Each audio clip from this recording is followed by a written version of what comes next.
चौथी शताब्दी ईसा पूर्व पश्चिम में उभर रहा था एक युवा विजेता अलेक्जेंडर द ग्रेट, जो लगातार सीमाएं तोड़ता हुआ पूर्व की ओर बढ़ रहा था।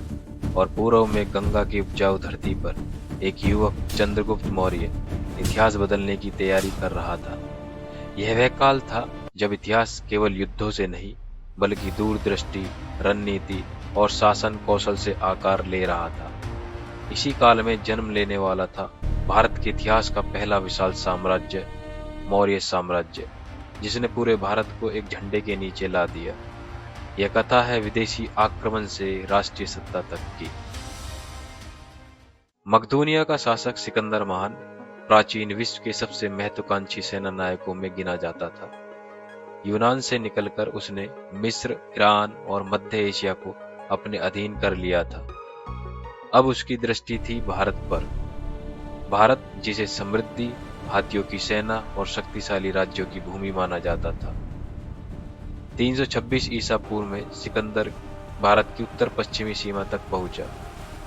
भारत की धरती पर सिकंदर का सामना एक ऐसे शासक से होने वाला था जिसका नाम इतिहास में पराजय से नहीं बल्कि सम्मान से जुड़ा है। यह थे राजा पोरस। पोरस का राज्य झेलम और चिनाब नदी के बीच स्थित था। इस राज्य की शक्ति थी युद्ध हाथी, अनुशासित सेना और स्थायी भूगोल की गहरी समझ। यह केवल सत्ता का संघर्ष नहीं था, यह राजकीय सम्मान की परीक्षा थी। 326 ईसा पूर्व झेलम नदी के तट पर सिकंदर और पोरस की सेनाएं आमने सामने खड़ी थी। एक ओर यूनानी युद्ध कौशल, दूसरी ओर भारतीय हाथियों की गर्जना। इतिहास में यह युद्ध हाइडेस्पीस के युद्ध के नाम से जाना जाता है। यह युद्ध इतना कठिन और भीषण था जिसने सिकंदर की सेना को भयंकर क्षतिग्रस्त और नुकसान पहुंचाया। अंततः सिकंदर विजयी रहा, परंतु पोरस की वीरता और साहस देखकर सिकंदर ने पोरस को उसका राज्य लौटा दिया। किंतु व्यास नदी पर सिकंदर की विजय यात्रा रुक गई। उसकी थकी हुई सेना, लगातार युद्ध, अपरिचित भूमि और सिकंदर की सेना में मगध की विशाल सेना का भय था, जिसके कारण सिकंदर को वापस लौटना पड़ा। सिकंदर के लौटते समय मगध पर शासन कर रहा था नंद वंश। महापद्म नंद ने इस वंश की नींव रखी थी और अंतिम नंद शासक था धनानंद। यूनानी इतिहासकारों के अनुसार नंदों की सेना में हजारों हाथी, लाखों पैदल सैनिक और विशाल घुड़सवार दल था।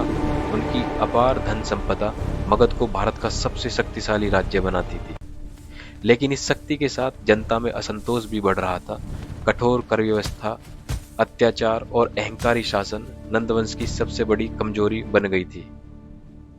इसी समय तक्षशिला में एक महान आचार्य सक्रिय थे, चाणक्य, जिन्हें कौटिल्य या विष्णुगुप्त भी कहा जाता है, जो राजनीतिक विचारक और रणनीतिकार थे। धनानंद के राजनीतिक अपमान के बाद चाणक्य ने नंद वंश को समाप्त करने का संकल्प लिया। उनके साथ जुड़ा एक युवा योद्धा, चंद्रगुप्त मौर्य। 322 ईसा पूर्व में धनानंद और चंद्रगुप्त मौर्य के बीच भयंकर युद्ध हुआ, जिसमें धनानंद पराजित हो जाता है। यहीं से भारत का पहला विस्तृत और संगठित साम्राज्य अस्तित्व में आया, मौर्य साम्राज्य। मौर्य साम्राज्य केवल क्षेत्रफल में ही नहीं, प्रशासनिक संगठन में भी अपने समय से आगे था। इसकी राजधानी थी पाटलिपुत्र, जो यूनानी इतिहासकारों के अनुसार विश्व के सबसे बड़े नगरों में गिनी जाती थी। मौर्य शासन पूरी तरह केंद्रीकृत प्रशासन पर आधारित था। सम्राट के अधीन मंत्री परिषद, प्रांतीय शासक, नगर अधिकारी और गुप्तचर तंत्र कार्य करता था। इसकी अर्थव्यवस्था की रीढ़ थी कृषि, व्यापार और कर व्यवस्था। भूमि कर, व्यापार कर और खनिज कर राज्य की आय के प्रमुख स्रोत थे।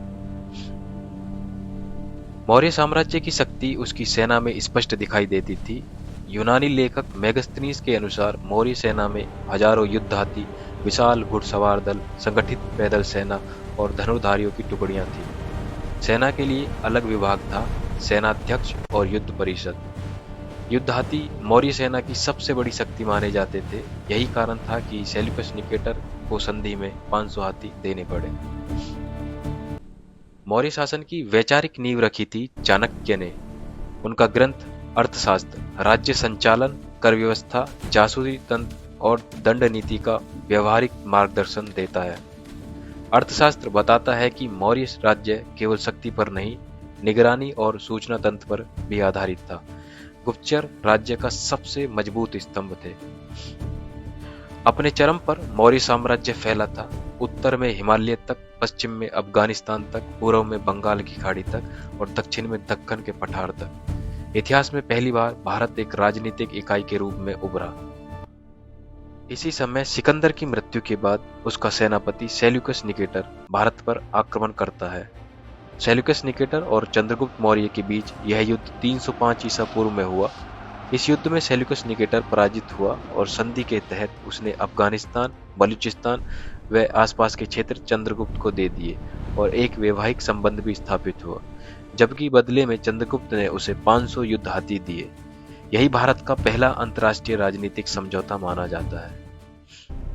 चंद्रगुप्त के बाद सत्ता संभाली बिंदुसार ने। यूनानी स्रोतों में उन्हें अमित्रघाट कहा गया है। उनके शासन में मौर्य साम्राज्य दक्षिण भारत की सीमा तक फैला। केवल कलिंग स्वतंत्र बना रहा। बिंदुसार का शासन स्थिरता, प्रशासनिक सुदृढ़ता और विस्तार का युग था। लगभग 269 ईसा पूर्व बिंदुसार के बाद सिंहासन पर बैठे सम्राट अशोक। उनके अभिलेखों में उन्हें देवनाम प्रिय और प्रियदर्शी कहा गया है। शासन के प्रारंभिक वर्षों में अशोक भी एक शक्तिशाली और महत्वाकांक्षी सम्राट थे। 261 ईसा पूर्व अशोक ने कलिंग पर आक्रमण किया। यह युद्ध मौर्य इतिहास का सबसे निर्णायक मोड़ था। अशोक के 13वें शिलालेख के अनुसार इस युद्ध में लाखों लोग मारे गए, घायल हुए या विस्थापित हुए। युद्ध की विभीषा ने अशोक को अंदर से झकझोर दिया। यहीं से एक विजेता सम्राट धम्माशोक बना। कलिंग युद्ध के बाद अशोक ने विस्तार नीति त्याग दी। उन्होंने धम्म की नीति अपनाई, अहिंसा, सहिष्णुता, नैतिकता और प्रजा कल्याण। अशोक ने अपने आदेश शिलालेखों और स्तंभ लेखों के माध्यम से जनता तक पहुंचाए, जिनकी भाषा प्राकृत, लिपि ब्राह्मी और खरोष्टी थी। सारनाथ का सिंह स्तंभ, जो आज भारत का राष्ट्रीय प्रतीक है, उसका निर्माण कराया।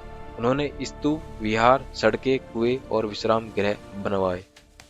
प्रशासन में धर्म महामात्रों की नियुक्ति एक नई व्यवस्था थी। अशोक ने बौद्ध धर्म का अंतर्राष्ट्रीय प्रसार किया। उनके पुत्र महेंद्र और पुत्री संघमित्रा श्रीलंका गए। यहीं से बौद्ध धर्म एशिया के अनेक भागों में फैला। अशोक के बाद उनके उत्तराधिकारी कमजोर सिद्ध हुए।